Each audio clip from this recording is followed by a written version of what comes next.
Your closet is full of clothes, but you don't really have anything to wear. So, what do we do, ladies?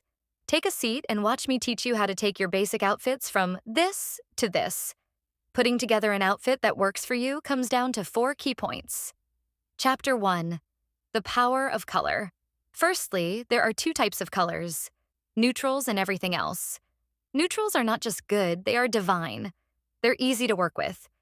It is so much easier to mix and match different pieces to create multi-dimensional outfits with neutrals, because they pretty much go with anything and everything. But what if we want some real colors in your outfit?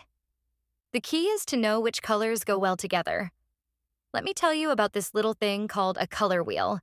Colors that are directly opposite one another are complementary colors.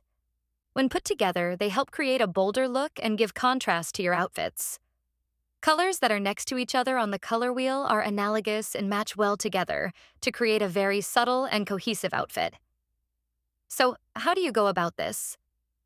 You could use 2 neutrals, 1 neutral with a non-neutral, or even 3 neutrals together.